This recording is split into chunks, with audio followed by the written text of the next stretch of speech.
Okay, so all these articles about food recalls got you feeling a little uneasy about what's hiding in your fridge. Yeah, I can see why. Totally. So we're going to dive deep into these reports and see just how worried you should be. Right. Buckle up, because the world of food safety, Mm-hmm. it's way more complicated than you might think. It really is. And I think the first thing to understand is that Okay. the number of recalls we're seeing Right. can be a little misleading. These articles from AARP and Governing, Mm-hmm. why are there so many food recalls? They make it clear that Yeah. this isn't necessarily like some kind of Right. food safety apocalypse. It might actually be a good sign Okay. that recalls are increasing. Interesting. We're getting better at detecting problems. Uh-huh. Regulations are getting tighter, and companies are being more proactive about pulling products even before they're forced to. So it's kind of like finding a crack in a bridge before it collapses. Yeah. Better to fix it early than have the whole thing come crashing down. Makes sense. The 2011 Food Safety Modernization Act. Okay. This was a big one. Yeah. It shifted the focus from reacting to outbreaks Mhm. to preventing them in the first place. I like that. Yeah, but the Marketplace article, why are there so many food recalls? This one points out that Yeah. this new approach takes time to fully implement. It's a huge task. It is a huge task, Yeah. and some of the smaller plants Right. are still playing catch up.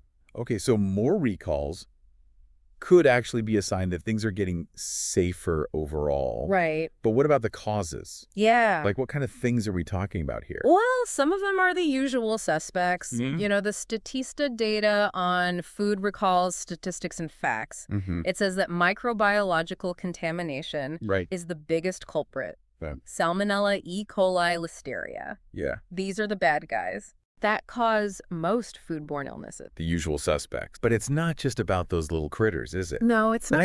I remember reading about some pretty strange things ending up in food. Absolutely. Like, what else is there? Well, this From Farm to Table article, it breaks down the whole food production chain, and it is eye-opening just how much can go wrong. We're talking about things like plastic pieces, metal fragments, What? even wood splinters ending up in processed food. Okay, now that is scary. Yeah. I mean, how does a wood splinter even get in there? It really highlights how many steps there are involved in getting food from the farm to your plate, and each step Uh-huh.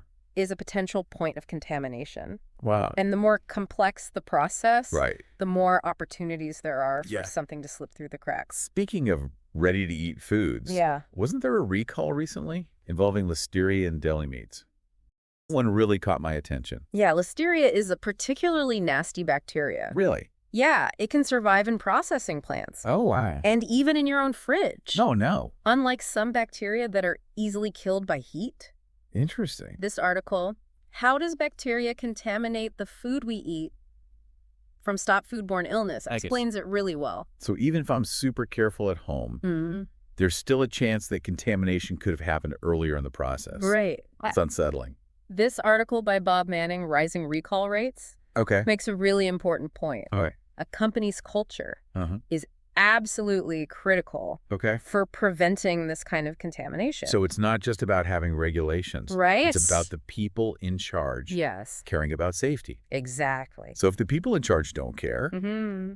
then no amount of rules is going to magically make the food safe. That's right. It's all connected. Manning argues that a strong food safety culture, Right. combined with effective leadership, Okay. that's essential for long-term success Makes sense. in the food industry. Now, remember when we were talking about those not-so-usual contaminants? Yes. Besides, like, random objects, Mm-hmm. what else should we be on the lookout for? Well, allergens are a huge concern. Okay. The Statista data actually shows Ah. that mislabeling Right. is a more common cause for recalls Right. than some types of contamination. Wow. You could be eating something that you're allergic to and Yeah. not even know it. That's scary. Yeah. I always check labels, Mm-hmm. but I never really thought about the possibility of the label itself being wrong. It happens more often than you'd think. Wow. Okay. And this is where the global perspective gets Yeah. really interesting. Okay. I'm listening. This article comparing food safety standards Mhm. in the USA, the UK, Canada, and Australia, it highlights some pretty big differences. Like what? For example, the US allows potassium bromate in bread, Right. but it's banned in Europe, Canada, and Australia.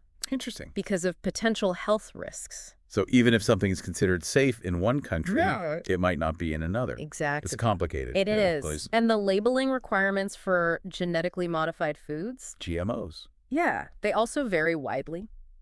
Really emphasizes that we can all play a role Okay. in ensuring food safety. So what can we do besides checking labels religiously? Staying informed about recalls is crucial.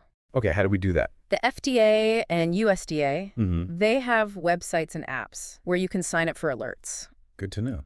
And if you ever suspect a foodborne illness, Yeah, don't hesitate to report it to your local health department. that makes sense. You could be preventing others from getting sick. So it's not just about protecting ourselves. It's about looking out for each other. Exactly. Okay, I like that. And all those basic food safety practices that we Yeah. all learned, washing our hands, Mm-hmm. cooking food to the right temperature, avoiding cross-contamination, Right.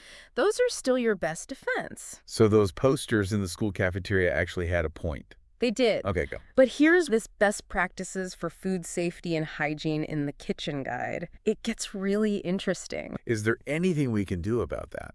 That's a great question. Yeah. And it leads us to another really fascinating aspect Okay. of food safety. I'm all ears. Let's dive deeper. Okay, let's do it. This is where the concept of food fraud comes in. Food fraud. Yeah, You mean like companies intentionally messing with food exactly. to make a quick buck? Yeah, this AARP article, why are there so many food recalls? Right. It really dives into this, and it's pretty alarming. Like what?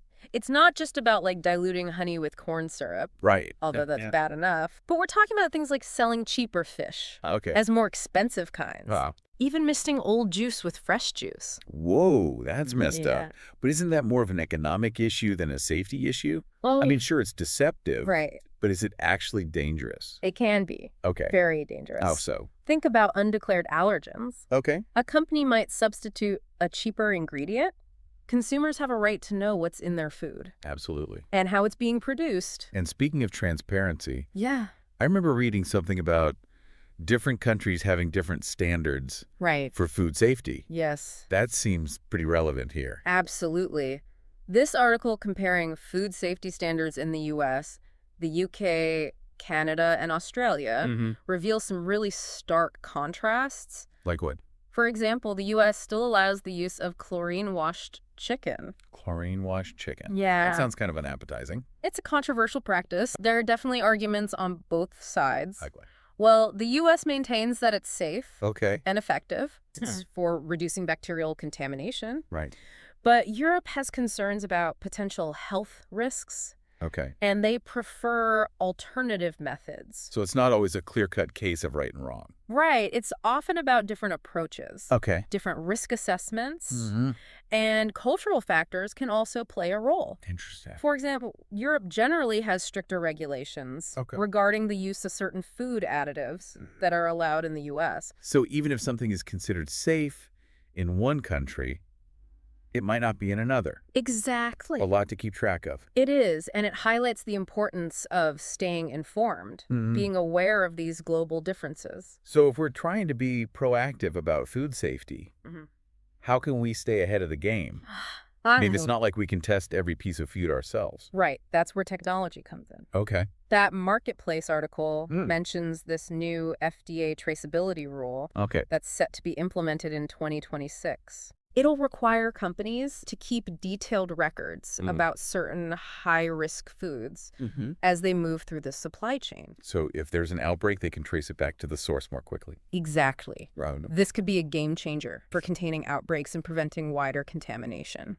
That sounds promising. Yeah. Are there any other technological advancements on the horizon Oh, yeah. that could help improve food safety? There's a lot of exciting research happening. Like what? That AARP article talks about advancements in rapid detection methods for pathogens. Interesting. Imagine being able to test for salmonella Wow. or E. coli right in your own kitchen. That would be incredible. Yeah. I wouldn't have to worry so much about undercooked chicken anymore. That's the goal. You have the good goal. To give consumers more power and control Mhm. over their own food safety. So we've covered a lot of ground here. We have. We've talked about the causes of food recalls, the role of company culture and government regulation, the complexities of global food safety standards, Yes. and even the rise of food fraud. Is there anything we've missed? There's one crucial aspect that we haven't addressed explicitly, but it's been kind of woven throughout our conversation, the human element. The human element. Yeah. What do you mean by that? We can have all the regulations and technology in the world, but ultimately, food safety relies on people making responsible decisions